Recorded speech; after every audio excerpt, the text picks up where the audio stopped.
Hey everyone!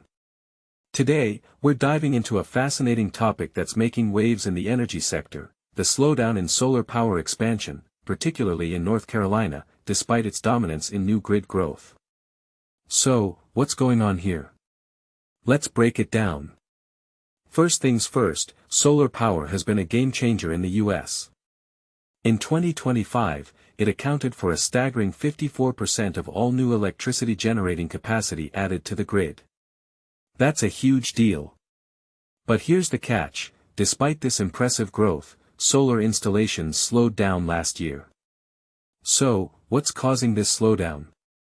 Well, it turns out that Duke Energy, a major player in the energy sector, is playing a significant role in this story. Duke's latest long-term plan proposes extending coal use and building new natural gas plants while scaling back solar procurement compared to previous projections. This shift has raised eyebrows among clean energy advocates and sparked debates about the future of renewable energy in North Carolina. Now, let's talk about why this matters.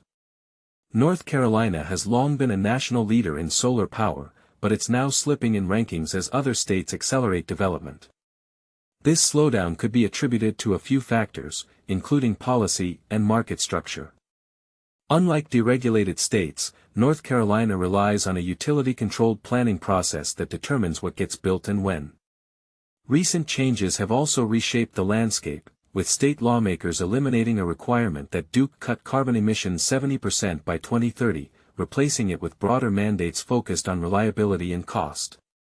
One of the key concerns is fuel volatility. A large majority of rate increases can be directly attributed to the volatility of natural gas costs.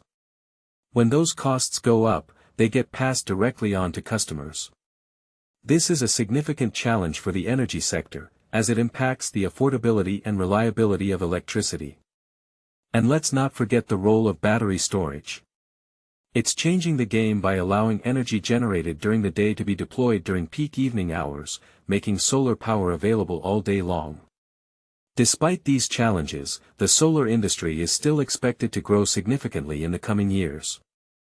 Wood Mackenzie forecasts that the U.S. solar market will nearly triple over the next decade, reaching 769 gigawatts of installed capacity by 2036.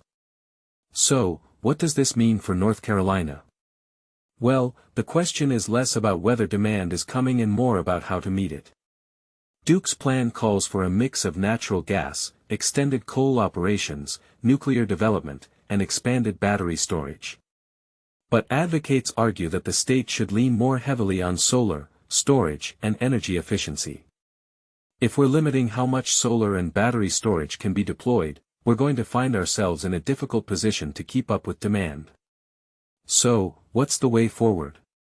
Well, that's the million-dollar question. Duke is expected to submit an updated plan later this year, and the outcome will shape not only how North Carolina powers its growth but also how much customers ultimately pay for it. So, stay tuned, as this story is far from over. In my opinion, this slowdown in solar power expansion is a wake-up call for the energy sector. It highlights the need for a balanced approach that considers both reliability and cost while embracing the potential of renewable energy. What do you think? Let me know in the comments below, and don't forget to like and subscribe for more insightful content.